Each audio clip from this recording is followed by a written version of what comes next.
Sean bienvenidos a otro episodio de Tripas de Gato en YouTube. Este caso pasó a la historia de crímenes sin resolver, y es que la forma en cómo sucedió hizo pensar que el autor estaba un paso adelante de la policía, aun cuando este mandó pruebas para ser capturado. Este es el caso de Elizabeth Short, o conocida como la Dalia Negra. El contenido de este podcast está basado en investigaciones públicas. Los datos que aquí se presentan pueden ser encontrados en carpetas de investigación o en bibliografía de libre acceso. Nunca se presentarán datos que vulneren a las víctimas. Elizabeth Short, o como algunos cariñosamente le decían, Beth Short, nació el 24 de julio de 1924 en Boston. Era una mujer de tez blanca, de ojos claros y cabello negro, considerada una mujer muy bella, como si fuera una actriz. Cuando tenía 15 años, junto a sus 4 hermanas y madre, fueron abandonadas por su padre tras hacerles creer que se había suicidado por la crisis económica y quiebre de su negocio. Sorpresivamente, años después, cuando Elizabeth tenía 19 años, su padre reaparecía en Vallejo, California. Así que ella tomó la decisión de irse a vivir con él, porque estaba cerca de Los Ángeles, y como estaba sumamente interesada en la actuación, estaría cerca de Hollywood, y esa era la solución a su sueño. No todo iba conforme a lo planeado, y tuvo que buscar trabajo de otra cosa para ganarse la vida mientras conseguía su sueño. Comenzó a trabajar en una oficina de correo. Esto le trajo conflictos con su padre y la autoridad, ya que comenzaba a llevar una vida de adulto, y la invitaban a beber siendo aún menor de edad. Estos conflictos la orillaron a irse a vivir a Florida, donde conoció a Matthew, un hombre de la comandancia aérea con quien tuvo una relación y se iba a casar. Desafortunadamente, esto se vio truncado tras el fallecimiento del hombre en un accidente, así que ella regresó a California, donde ahora trabajaba como mesera mientras seguía intentando ser actriz. Algunas personas dijeron que realmente ella se dedicaba a ser dama de compañía, pero esto nunca fue comprobado, aunque posteriormente los medios tomaron esta noticia para difundirla y generar morbo. Elizabeth comenzó a presentarse en bares de alto prestigio como una vedette y se estaba volviendo popular. Incluso el propio Hotel Cecil había contratado sus servicios para que fuera partícipe de la reinauguración del hotel después de la crisis por la depresión. A la par de esto, también salía con Robert Red, un joven comerciante de 25 años. El 10 de enero de 1947, Robert y Elizabeth tenían una cita a la que ella había aceptado después de la insistencia de él, pues Elizabeth le había dicho que no se sentía bien y que prefería pasar la noche durmiendo solamente. A la mañana del día siguiente, ella le dijo a Robert que debía ir a la terminal de autobuses a dejar un encargo, y después tenía que volver al Hotel Cecil, donde se estaba hospedando para encontrarse con su hermana. Robert aceptó a llevarla y la dejó en la entrada del hotel, en punto de las 4 de la tarde. Después, cada uno siguió con su camino. Elizabeth solía ser una mujer misteriosa, de la que muy poco se sabía o de lo que hacía día a día. Esa noche salió del Cecil, esto constatado por la recepcionista que la había visto. Desde ese momento no se supo más de ella. Tras no tener noticias durante todo el día, la familia de Elizabeth comenzó a preocuparse por no saber nada de ella, así que fueron con las autoridades para denunciar su desaparición. Transcurrieron los días sin saber nada de ella, hasta que el 15 de enero, una mujer llamada Betty se encontraba caminando junto a su pequeña hija de 5 años por una zona en construcción un tanto abandonada. La niña se adelantó y comenzó a señalarle a su madre lo que parecía ser un maniquí de 2 partes. Cuando Betty se acercó, se llevó una gran sorpresa. No era un maniquí, era el cuerpo de una mujer. Betty gritó en cuanto vio esta escena y se percató de que un vehículo negro aceleraba como si tratara de escapar. Inmediatamente llamó a la policía, para denunciar el hallazgo. Debido a las condiciones del cuerpo, no se pudo identificar quién era, hasta que después de varias pruebas dactilares descubrieron que el cuerpo era de Elizabeth. El autor del crimen se había tomado el tiempo para cometerlo. El cuerpo fue dejado en esa posición a propósito. Sus brazos formaban una especie de triángulo, mientras que la cabeza se mantenía de perfil y sus piernas formaban otro triángulo. Todo indicaba que no solo la habían aventado, el cuerpo estaba totalmente aseado y sin sangre. Tenía signos de haber sido abusada en repetidas ocasiones, golpes en varias partes del cuerpo, marcas de ataduras en brazos y piernas, cortes que parecían perfectos y cuidadosos, hechos por alguien que tenía conocimiento de la anatomía humana. La sangre fue drenada por completo, sus órganos retirados cuidadosamente, y el rostro tenía cortes en las comisuras de la boca hasta las orejas, simulando una sonrisa. Esta lesión, conocida como la sonrisa Glasgow.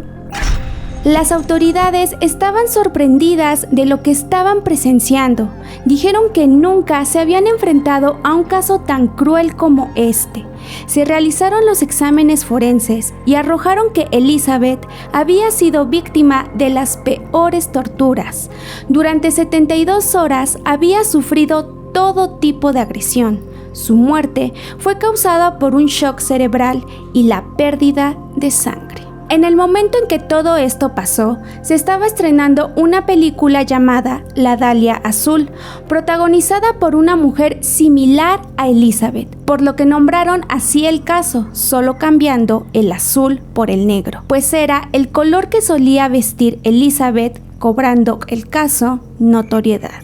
La forma en cómo se notificó a la familia fue a base de engaños, tomándose el periódico The Examiner ese derecho. Ellos contactaron a su madre diciéndole que debía viajar a Los Ángeles sin preocuparse por los gastos, que ya estaban pagados porque Elizabeth había ganado un concurso de belleza. En cuanto su madre llegó, le dieron la verdadera noticia. El único objetivo del periódico era tener la primicia de la reacción de su madre.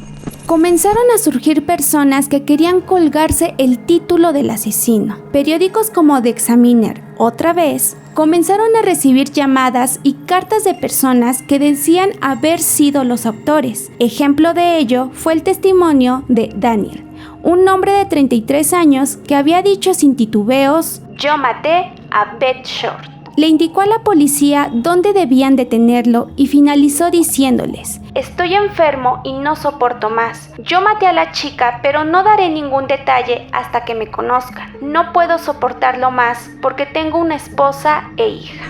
La policía había decidido no tomar la confesión del hombre como primordial, pero lo mantuvieron bajo vigilancia. Después de aquella llamada, una mujer se presentaba con las autoridades y les dijo que era la culpable y pidió que la arrestaran. Tras hacerle un examen clínico, se indicó que tenía problemas psiquiátricos.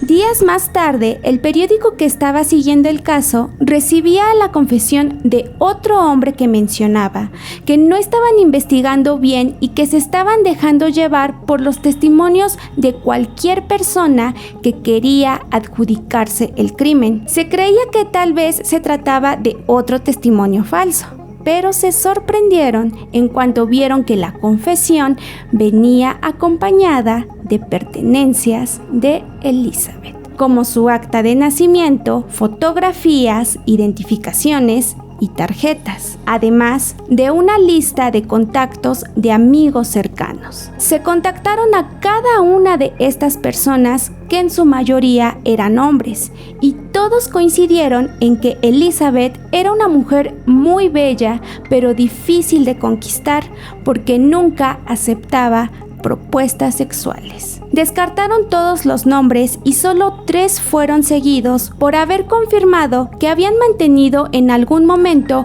una relación formal con la mujer, pero de igual manera ninguno tuvo que ver con su muerte, o al menos así lo dijo la autoridad. Las llamadas se acumulaban y ya iban 400 que decían ser los autores, de las cuales solo 50 fueron investigados con detenimiento, hasta que el presunto asesino, el que había mandado pruebas, volvía a hacerse presente mediante más cartas que enviaba al periódico en las que decía cómo debían llamarlo: el vengador de la Dalia Negra. Lamentablemente esta carta fue la última de este tipo. El caso se estaba saliendo de control por todos los periódicos que se estaban apropiando de él, mientras se peleaban por ser el medio por el cual el asesino se manifestara.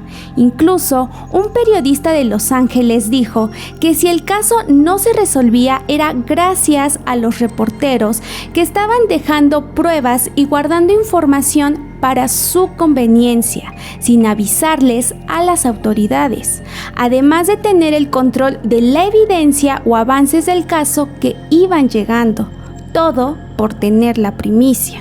Fue hasta el año 1999 cuando Steve Holder, un ex detective de homicidios, acusaba a su padre, médico cirujano George Holder, de ser el asesino. Steve había encontrado fotografías de Elizabeth en las pertenencias de su padre. Además, este tenía un consultorio cerca del Hotel Cecil y recolectó testimonios de gente que afirmaba que en algunas ocasiones habían visto a su padre junto a Elizabeth en el mismo auto que Betty había visto cuando halló su cuerpo. Pero lo que le parecía más peculiar era la posición en la que habían encontrado el cuerpo, porque era similar a la pintura favorita de su padre que tenía por nombre El Minotauro. Esta es la imagen de un hombre que tiene los brazos simulando un triángulo con la cara volteada tal cual como estaba Elizabeth. Por si esto no fuera suficiente, Steve sabía que su padre anteriormente ya había sido acusado de otros crímenes, pues en su casa habían encontrado restos humanos, por lo que esta teoría no sonaba descabellada. Con respecto al último lugar en el que se vio con vida a Elizabeth, hubo diversas versiones, pero todas coincidían en que había sido en algún bar, como el del Hotel Cecil o en el Baltimore. La razón de su muerte también tuvo varias teorías, entre ellas un crimen pasional, ya que Elizabeth era pretendida por hombres de todo tipo. Incluso se le relacionó con actores. Problemas económicos, pues Elizabeth no tenía un empleo fijo, por lo que las autoridades consideraban que tal vez todo se trataba de un ajuste de cuentas. Algunas personas manejaron que ella participaba en el cine para adultos y que tal vez algo se había salido de control, pero de esto nunca hubo pruebas. Por el lugar en el que se hospedaba, Skid Row, tal vez podía haber sido víctima de algún extraño apasionado del cine snuff. Y por último, está una investigación que durante 30 años Ann Reading, profesor y director en la Escuela de Estudios de Justicia de Santa Bárbara, realizó. Señaló que Elizabeth pudo haber sido víctima de un asesino serial que tenía como móvil el abuso sexual por la forma en que había sido atacada y la similitud que tenía con otras mujeres encontradas en la época. Y añadió que había mucha información que fue modificada con tal de llamar la atención de la gente, abusando de la supuesta vida que ella llevaba, cuando en realidad solo quería ser actriz. Los años pasaron y el caso no tuvo más avances. La familia de Elizabeth intentó buscar al culpable, pero nunca tuvieron éxito, por lo que el caso a la fecha sigue abierto. Investigadores dijeron que este caso era tan preocupante como los de otras mujeres y que no era necesario relacionarlo con un asesino serial. Nosotros desde Tripas de Gato esperamos que algún día el caso llegue a tener una respuesta y un culpable. Incluso se cree que el caso sí pudo haber concluido y hasta pudimos haber sabido quién fue el culpable, pero esto se lo quedó la prensa y tal vez algún día podrá ser revelado. Esta fue la triste historia de una mujer que quería realizar su sueño, pero alguien sintió el derecho de truncarlo de la peor manera. Este fue el caso de Elizabeth Short, la Dalia Negra. Y así llegamos al final de otro episodio. ¿Qué les pareció? Dejen sus comentarios para que podamos saber qué opinan de este caso. No olviden suscribirse, darle like y activar la campanita para que les lleguen las notificaciones de todo nuestro contenido aquí en YouTube. También chéquense los archivos oscuros por si quieren saber de otros temas. Chequen todas las redes de Tripas de Gato y sin más que decir, yo soy Beth y recuerden que lo esencial es invisible a los ojos.